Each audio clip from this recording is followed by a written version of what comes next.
Hello and welcome to episode 3 of Behind the Brand. I know, you've been waiting a while, if you care. Lots of stuff's been going on. We're super busy at Logodi, but we're super pleased to finally get this episode out. So today I'm joined by Connor, best looking electrician in England, I reckon. He's up there with a shout. Connor is from AC Electrical. So Connor, just introduce yourself and your business for me. Yeah, my name's Connor and my company's AC Electrical. And how long have you been going in business? 7 years. Fun fact, actually, when is your company birthday? You're asking me now. 4th of July. So is ours. Is it? Yeah. Happy birthday. So 6 years, you say? 7. 7 years, so 7 years seven. just I see you put it up the other day, and I actually forgot to speak to you about it, but yeah, we share a birthday, which is interesting. Oh, nice. Fun fact. Right, Connor, before we start properly, every podcast episode, at the end of each episode, the previous guest will ask a question for the next guest to answer. So on episode 2, Lee Phillips of Surrey Build asked, what is your biggest mistake? Biggest mistake? I guess generally it would probably be not doing things sooner. In terms of in the business side of things, but that's easy to look back on and say.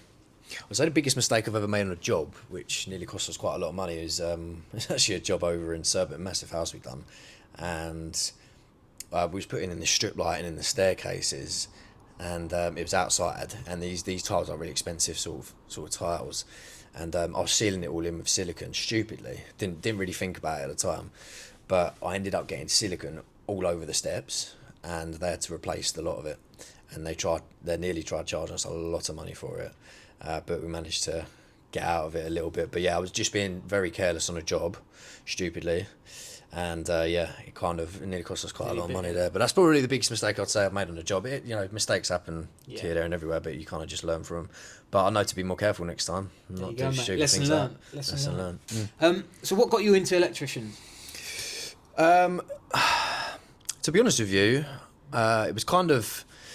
So I went to... When I left school initially, I started doing sports science. Yeah. I was quite heavily into sort of fitness, and I've always been quite active growing up as well. And then I didn't really want to do that once I completed the course. So I kind of fell into it. My dad actually had a customer who was looking for an apprentice. So he took me on. My dad's worked in the electrical industry for... as long as I can remember. My granddad was an electrician, my uncle was also an electrician, my brother's an electrician, so there's a bit of a family business. It's a bit family related, but yeah, I just started that. I started that about 11 years ago now, I think it was. Yeah. And then just gone on from there really. What made you make the leap between obviously getting into the industry and starting your own business? So the first company I worked for about 3 years. Then my business partner now, Alex, he was working for someone, just a one-man band. I then joined them, and there was 3 of us. We worked for him for about 2 years. He kind of dried up with work a little bit, and we started to sort of pick up our own bits. Yeah. And then we started the company and kind of just went from there really. So it was kind of just a natural transition. It wasn't like we kind of knew it was going to happen at some point, but never really thought too much about it at the time. We just literally went to our accountants, registered the company there and then, and that was it. And what about your old man? Did you ever think about getting him involved? Obviously, he's been in the trade. So he was only an electrician properly, I think, for maybe like a year or two, and then he went into wholesaling. So. Okay. Yeah, he works at wholesalers and still does now. So we've used him quite a lot with like getting materials. Sometimes. Sometimes. I probably would put him on the tools now, but I'm sure he probably wouldn't want to. But you never know. You never know. Maybe you got space for him, maybe? Might be a space for him at some point. Yeah, I'm sure he'd love that. And then tell me a bit about Alex. So you've been together from the start, have you? Yeah, since the start of the company, so we've been friends since we were at school, so a long time. Me and Alex know each other for a long time. And since we sort of started the company, it's just always just been us two at it. It was just me and Alex for probably about 2 years. Then we took on Luke, who's now with us, been with us for about 5 years. Luke's a good lad. And then we kind of it's been a slow development over the course of the last 7 years. But we've really kind of, the sort of volume of where we're at now is really picked up. So. Yeah. And how many you got? Is it just the 3 of you at the minute? Or no, you got more? 6 of us all together. So 6 permanently, lads, and then sometimes my brother works for us part time. Yeah. So 6 of us full time, sometimes 7. And to be honest, the way things are going, it's going to probably look to be more sort of this year, or probably very soon. So. And then vans on the road. How do you work that? Because I speak to a lot of construction business owners who kind of flip between the two. So some are really kind of home in and absolute adamant that everyone has their own branded van. Yeah. And obviously, from my point of view, I love branding, so I agree with that. But I also understand the complexities and issues that come along with that. So where do you stand? I think it's a lot more valuable now that we've kind of looked into it more. I think so. We've had 2 branded vans on the road for probably about 5 years. We've now got 3. Going to be 4 in the next sort of couple of months. I think it's very important actually, and I've noticed that people that I will just sort of meet, being like, "Oh, I've seen your vans around." So it's very important in that side of things. It looks better, looks more professional. So we'll definitely be looking to get another van very soon. Looking into it at the minute. And yeah, I completely agree with you on that side of things. The branding is important. So yeah. You got a strong brand as well. Is that something you and Alex come up with, or did you get someone in to help you? No, I created it on Word Art. Did you? Yeah, nice. Yeah, I created it on Word Art. I just played around with the A and the C, and we was both sort of looking at it, and yeah, I just made it myself. Just made it. We've adjusted it. I mean, I remember our first logo I think it was actually red initially. No, it was actually gold. Was it? It was red, then it was gold, then it was a really dark grey. Yeah. And I look back on our logos of like we got like these little print out stickers that we got like when we first started just from online, and the grey on it is so dark you can hardly see it. So yeah, literally just made it on Word Art and we just adjusted it a little bit over time. But it's just very simple AC. Yeah. And then tell me a little bit about like home life. I'm finding now, obviously we're talking about birthdays, right? Business birthdays. We've just done a first year, right? And we are, as a business, flat out, and I mean flat out. We're looking at taking on a couple more people, expanding, growing. Yep. And the drive is there, and I've noticed, especially the last few weeks, what happens is, I mean, we were talking about it earlier off camera, right? Is you go home and you think, like this week, I must have seen my missus for about 4 hours. We work together. Yeah. Do you know what I mean? Yeah. How do you get around that? How do you manage that home life, work life balance? It's hard. I mean, luckily I'm not in a position at the minute where I've got kids. So it's going to definitely be testing when that happens. Yeah. But yeah, I think I think between me and Alex, we do a lot of the admin side of things in the evenings. We always have done. Yeah. And it's taking that step from freeing yourself up in the day to be able to actually do it and then have a bit of a life outside of work. But I mean, look, it's always if you care about your business at the end of the day, you're gonna put the extra hours in, no matter what. The admin side of things gets definitely tedious. There's been many sort of late nights, as I'm sure you know as well, like we were speaking about. But yeah, it's definitely hard at times, trying to sort of balance that, especially when you got your missus at home and you're sitting there on your laptop and you don't really want to be, but you're like, look, I've got to do it. Yeah. So it's hard, but yeah, you just crack on with it, don't you, at the end of the day. Yeah. And then just taking it back a little bit, you mentioned earlier about sports science and studying that. Yeah. I know now you're really into your fitness. You love high rocks, all that kind of stuff. Yep. I'm very jealous. I say I'm jealous. I'm not. I'm jealous. Look at him. But has that been like a bit of a substitute? Is that like a release for you from business? Yeah. So I find. So I used to play football a lot. That used to be my release, like mentally, right, to escape from whatever it was. I don't play football anymore. I've got into the habit now where my business is kind of my release. Yeah. Like I enjoy it so much. So I don't really have something separate at the minute currently, but we're still quite fresh. Do you find that fitness and stepping out and doing that kind of thing is 100%, 100%. It's just trying to make the time to do it. 'Cause some days you can't. I'd love to have like a morning routine where I go to the gym, then go to work, but I'm up early every day anyway, so it's hard to get that in prior. But yeah, I think for me, I've always been active since I was young. I've always played football since I was about 7, so I was about probably 16. And then probably it's always been there and I've always been active, like I said, but I think the last 2 years, definitely, I've been sort of very sort of focused on trying to have that release outside of work, and fitness is a big thing for me in that side of things. So trying and book an event up, like you're saying, like last sort of couple of years, I've done quite a few Hyrox races, but trying to just book an event up so you've got something to work to as well, and then you kind of, that motivation kicks in a little bit. So I've got an event next year which I'm doing, which I'm looking forward to. So I think I'm going away in September for a couple of weeks, and then after that I'm going to just try and hit the ground running with. What about the boys at work? Do you get them involved in stuff as well? I try to. They they're in and out of it. I think a little bit in terms of going to the gym. Yeah. I mean, each at the end of the day, like you're saying, your release is your release, and that could be fitness, that could be work, that could be spending time with your mates, or whatever it is. Yeah. As long as they're finding that sort of happy medium between, work-life balance, especially for them. Maybe not so much for me, but I guess it's whatever you kind of have that enjoyment in outside of work. But yeah, I'd love to get them more into fitness, but it's An AC high rocks team. chipping away, do a little relay team, Yeah. trying to chip away at it. But yeah, for me it's a big thing, and I think it just kind of keeps you a little bit sane. You get that sort of release from it, so yeah. And then I think obviously you're doing well at the minute. You're flat out. You're busy.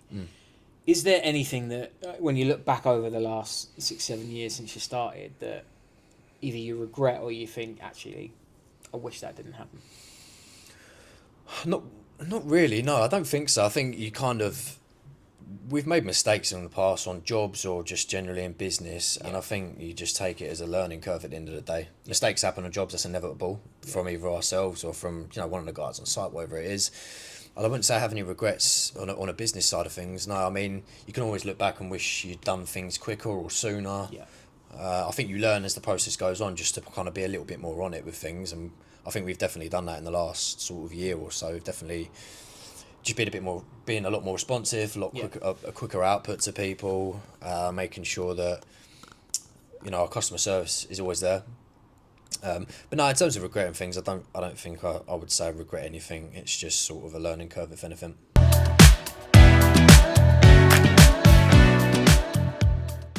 Right, Con, so social media now. So this is kind of the segment where we just chat generally about social media, how you use yours, that kind of thing. So I had a little look before you came. Obviously, you've got an Instagram. I was about to say I think you've got, but I know you've got 1,071 followers. Because I had a look beforehand. I couldn't find a TikTok for you. Do you have TikTok? No, I don't have TikTok. Don't have TikTok. I've got Instagram, Facebook, LinkedIn. Don't use that a lot. Yeah. I think that's it. Okay. And on Instagram, from what I can see, it's kind of like there's a couple of videos which mostly like job update pictures and stuff like that. Stagnant. Not that active, mate. Not that active. Talk to me. Is it? What's your opinions on social media? Firstly, from a business perspective. I think for some people it works really well. Yeah. I think it's like I feel like you've got to try and have a bit of a personality about you, especially if you're going to be like camera facing. Yeah. Having like a bigger personality is quite good, especially if you're like in front of the camera. I know certain people that love doing it, and Michael Walker, and do really well out of it. So I think it can work really well. I think for us, it's always been a bit of a portfolio, really, just sort of sharing images of jobs we've done. We go through sort of dips with using it and not using it, depending on the job. Not all the jobs look great, and I feel like look good enough to put on social media, so we don't do it. And I just don't really spend the time concentrating on putting stuff up on there. So, like I said, like I do check sort of our views that we get on Instagram, but some months it'll be like higher, some months like at the minute I think it's really low. I think it's like, I don't even know what it is, but it's quite low at the minute. Yeah. But just not really. I'd love to be able to be more active on it. Yeah. Definitely. Is it a time thing with you? Yeah, I think between like me and Alex, it's very much just having the time and thought process to be able to post something that looks good, because I wouldn't want to post anything that don't look good. But yeah, I think, like I said, I think it's working really well for people. I think, especially in this sort of modern era of business as well, people are getting good work from it. Yeah. And it increases visibility at the end of the day. I think that's a given. Yeah. No matter how much you post it definitely increases your visibility to other people. So, and it's good, obviously, if you go to see customers and they can refer to your social media pages. So yeah, I think it's definitely good in that aspect. And then, do you do anything else marketing wise in terms of like SEO work, website bits, ads? So we've actually only really set up our website like start of this year, back end of last year, just because we just didn't really put the full post into it, didn't really need it. Yeah. But now, obviously, when bigger clients come to look at you, they want to see a website. It looks more professional. So we've got SEOs built into the website. Yeah. Again, probably don't maintain it enough. I need to do an update on it at the minute, actually. That's probably the only other sort of marketing strategy I guess we'd probably do off the top of my head. Yeah. Okay. Interesting. Is there a reason for that? Just because you're busy enough, or? Probably, yeah, busy enough. I guess if we really, I mean, I've had conversations with people about it and trying to actually implement putting things in there to increase our reach to the clients that we actually want. So again, it's a time thing, and trying to have that sort of know-how in terms of what you actually want to sort of look at and the clients you want to get. So yeah, that's fair enough. And then just another question on social. So say 6 months down the line, right? If you say you've bought your time back, you're active on socials, you're doing your socials, etc. What does that look like to you in terms of aesthetic? So the reason I asked you this, right, is I see some of your pictures and outputs and stuff like that, and it's quite a premium kind of aesthetic in terms of what you do post and what does go up sometimes. And obviously we network together, so some of the networking slides and stuff we're seeing. Yeah. Is that kind of where your mind's at? Yeah. The same down that line? That's probably why I don't post enough, because you're critical. Yeah, probably critical, and it's like a handful of most of the jobs we probably do, like day-to-day work, is not something I would deem like Instagrammable as such. So just don't end up posting it. So yeah, I think we like generally would like to go for like that premium kind of smart look, if anything, as opposed to just putting anything out there, which I know a lot of people do and it works for them. So I guess it's personal preference at the end of the day. Yeah, exactly. I think for me, social media is one of those. It's like, obviously, I'm an advocate for it for obvious reasons, but I think, like, anyone that tells you that social media is a instant lead generator is a liar. But what it does do over the course, I have like a golden nugget of time, which is 6 to 8 months, where after 6 to 8 months with my clients, if they're not getting consistent organic leads through social media, then we're doing something wrong. But it is a duration thing, and the reason is social media gives you an opportunity to build trust. That's what it does, right? Is you put, and most of the stuff we do is camera facing, because we're about people by people, and it's building that element of trust, but it's also brand awareness, like you're saying. It's like you know, most people these days will Google first, and then as a secondary check we'll check TikTok, Instagram, whatever it might be. So would you say even if you feel like your content's not great, still put it out there? Well, not necessarily yes to it being asked like that as a question, but what I would say to you as a piece of advice is don't be hypercritical. I think if you're posting your own stuff especially, don't be hypercritical, because it's a time constraint. You know, you're not a social media expert, you haven't got a structure in place, you're kind of just on jobs, right? Try and keep the aesthetic you want to keep if you're posting yourself, but don't restrict how much you're posting because of the types of jobs you're doing. So as an example, I've got some clients, right, who are like, so like JB, for example, Vantage, right? He's done some massive houses. I'm talking like £4 or £5 million houses, like huge estate houses. That type of content, he's like, bang, straight on. He could go and do a 3-bed terrace down the road. It would perform just as well because of the content he's doing. It's what you've got to concentrate on as a business, right? Is what's the important thing about the content is the work you're doing while you're there. It's not necessarily the property it's on, if that makes sense, or how it looks. So the important thing with content as a business owner is, one, it documents your brand. So it represents yourself as a person, but also your brand, how you want it to come across. 2 is that it represents your work, the type of work you do, the standard of work you do. And then 3, the really, really important thing with it is the consistency. And consistency in terms of how often you post, the time of day you post. So you might notice with some of my clients, we have 2 main packages, and then there's the third one with YouTube, but 2 main packages of social media. The first package of $4.99 is 2 posts a week, which is a Tuesday and a Thursday. So everyone on that package will go out on a Tuesday and a Thursday between 5 and 7 p.m. The higher one is 3 times a week. That's Monday, Wednesday, Friday, and same time.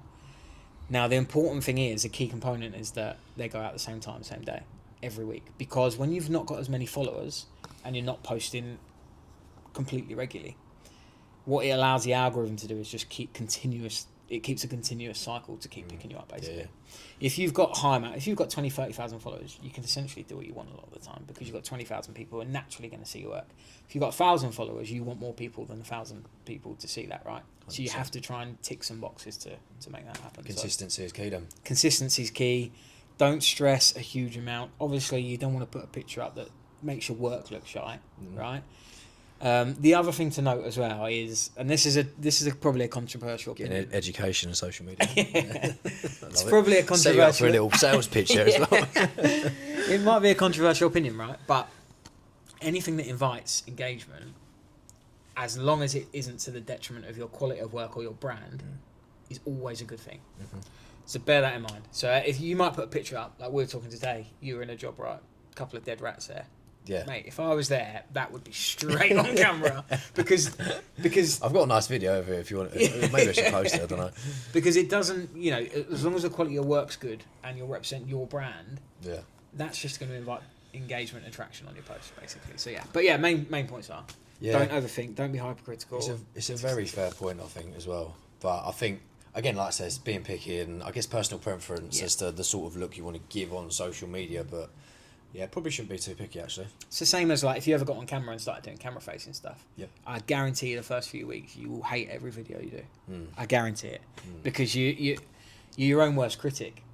Especially if you're filming yourself. I hate filming myself front camera. I hate listening to my own voice. It's horrible. I'm the same. But I hate filming myself front because I'm looking at myself. Yeah. And if you're watching yourself while filming yourself, you're just like in your head naturally going, oh my god, don't like that way that looks. I don't know why. Do you know what I mean? Yeah. You're doing it as you're recording. It's terrible. Mental, yeah.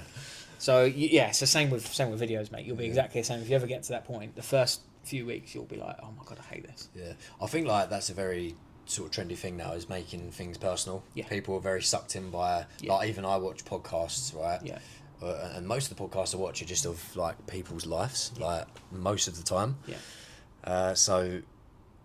Or just people's vlogs. Yeah. So it's very much a sort of in thing to be able to sort of show your life. People are interested by it straight away, especially if you're an interesting person. Yeah. Controversial, relatable, educational. 3 Yeah. content pillars you've got to stick to, mate. Sick.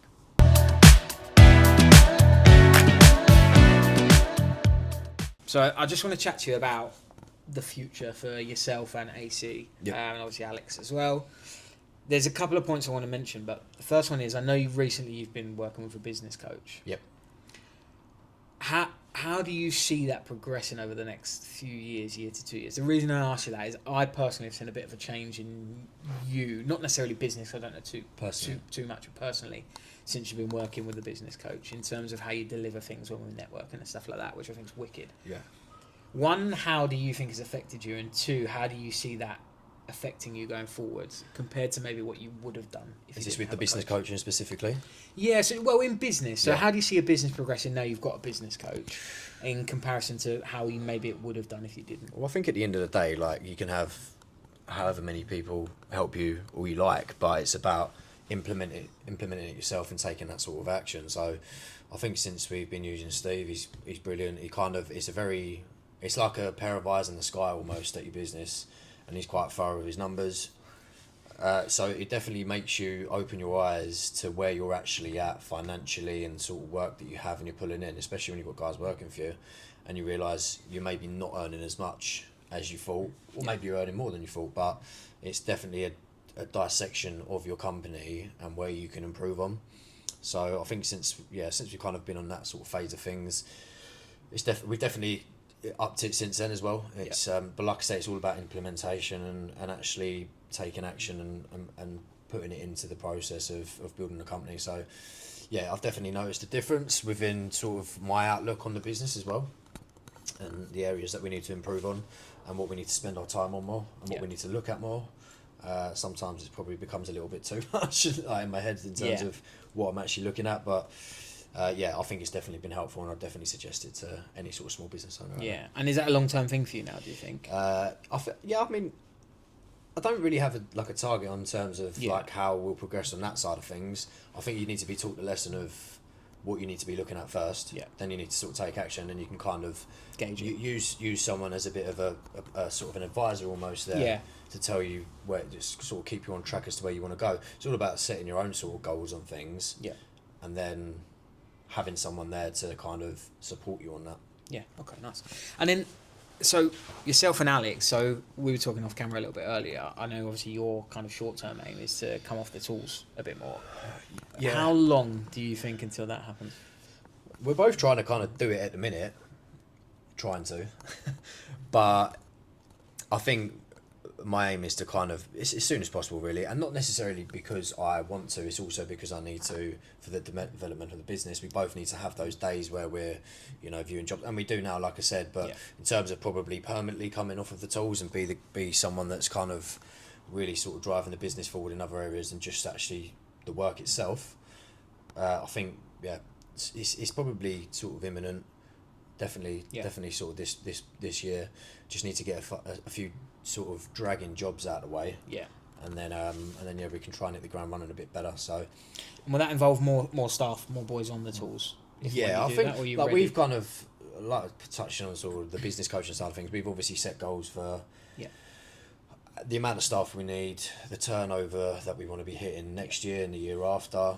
And then having the staff to be able to do that, we can't just do it between 6-7 of us. It's going to have to increase, and I don't want it to be sort of out of control to the point where I'm pulling my hair out constantly. But I think definitely increasing the amount of staff over the next sort of year, 2 years. We was having a conversation about with Steve, and you can either be someone that's bringing in experienced people, or you can be the sort of company that develops people. And I think we've always been the sort of more development type, sort of trying to bring the boys up that work for us, trying to train them up a bit, giving them a bit of responsibility, and then trying to lift up from there. And the sort of cycle continues. So we're definitely more that side of things as opposed to the experience, sort of bringing in, a big hitter for quite a lot of money. But look, at the end of the day, it will probably get to the point where we need that anyway. So I'm not going to say that's out of the question. But in terms of how we've always been and the natural ethos of the company, I guess it's always been development type as opposed to just pay someone a big chunk of salary and hope they do the job. And I think the thing is that way as well. If you're developing people, you can develop them how you want to work and how you work right to your processes. Exactly, and it's having people that are kind of, I guess, bought into the company a little bit in terms of where we want to be in 5 years' time, and them actually caring, because you can get people in that probably don't really care about the company because they've only been there for however long, or just generally don't care. But guys that have been with us for a long period of time, they gradually kind of buy into the sort of process, try and look after them as much as we can, and hopefully they return the favour to us, which they do. So Sweet. And then goals for the company, where do you see yourself? So let's go 2 years time. In 2 years time, where do you see the company in general? The business first, and then we'll talk about you. So I'd personally like to be, I think I've sort of said for a little while now, I'd love to be a company that people want to use and that people want to work for. I think it's the same for a lot of people, but it's very much kind of what I'd like. I'd like to be sort of one of locally the biggest electrical companies as well, within sort of Surrey, South London, Sussex, that kind of area. And that comes with visibility as well. So I'd definitely like to have more vans on the road. I don't think there's a limit. You can only put a limit on it yourself if you really want to. I don't think there's a limit to where we can go. I think 10 guys would be a nice number. The top number I'd go to for the foreseeable future anyway. So say 2 years' time, if we was at say 8 or 9 guys, I think that would be a good. I think we've always been obviously we've been going for 7 years now. I think it's always been quite a progressive sort of thing. We haven't been like the sort of company that's gone, right, we've got loads of work on, let's go and hire 3 staff. Big boom, because it sort of goes out of control. It can come down very quick. It can come down just as quick as it can go up. So I think being sort of quiet, sort of, I wouldn't say slow, but the development's sort of gone sort of an upward trajectory over time like that. I think it's definitely been beneficial to the company. So okay, cool. And then what about personally? Personally? Where do you see yourself 2 years? On a beach or? On a beach? Nah, I do like my holidays, but I do telling me, mate. Better than a few in the last sort of year. But I think you've got to have that kind of that balance to some extent, where sometimes I find it hard to, even when I do go on holiday, it's very hard to switch off because there's needs there. So I'd like to be in a position where I guess the company doesn't sort of solely operate off of just me or Alex. Be in a position where we've got people doing other jobs for us, and we're a little bit free with our time, especially as I'm 30 years old now, especially as we get into like our mid-30s and we both got families. You want to have, it's there, important parts of your life, right, with your family, so you want to be able to have that time with them, definitely. So working towards that, definitely, making sure I'm staying fit. I want to always be able to have sort of fitness in my life because Yeah. you know it's a big thing now. So making sure that I'm keeping active all the time, and driving around in my Ranger, my Raptor. That's what I really want to say. Or it's Defenders now. Everyone seems to be on the Defenders Yeah, I know, hub, so it's taxing it. everyone have their dogs. Yeah. That will probably be scrapped soon, no doubt. Yeah. Like I said, there's no sort of limitation. I just want to not be stressed all the time because it comes and goes, and it probably always will. Let's be honest. It's because you care, mate. Yeah. Well, like we said earlier, you do it because you have to. You do it because you care. So, yeah, I think just being in a nice place where I've got some free time on the weekends, some free time in the evenings, but still having that sort of dedication and the motivation to be able to push the company forward in the areas that matter the most. So I guess, definitely being sort of off the tools and driving the company forward in other areas would be a place that I definitely want to be at in 2 years' time. So Yeah, solid. Okay. And then just a question to wrap up before we ask what your question is what would you say? So I think there's a lot of business owners, right, that are quite hard on themselves. They look back and we spoke about biggest mistakes and that kind of thing. What would you say in the last 7 years as a business owner is your biggest achievement? Biggest achievement? I think having guys that work for us that we can trust is very important. Like, we've never really had, touch wood, we've never really had anyone work for us that has been a bit of an arsehole. Yeah. Having guys that care about what we're doing as well as much as what they're doing, I would say that's probably a good achievement off the sort of top of my head that stands out. I guess in terms of like clients, we've just gradually increased clients over the sort of last sort of 7 years, like I said, and we've managed to retain a lot of them. So I guess that was probably an achievement in itself as well. Yeah, you do a lot of repeat work for businesses, don't you? Yeah, 100%. And I mean, to be honest with you, a lot of our work definitely in the early years, probably the first sort of 4 to 5 years, a lot of it's come from word of mouth. So having that repeat sort of clientele is I guess an achievement, and it definitely gives you a good reputation, I guess, as well. And then final question now, just because you mentioned clients, is if you could pick a dream client to work for, who would it be? Whether that be like a big business or an individual at their house. Tough question, actually. I'd like to get into more of the sort of luxury residential side of things. Yeah.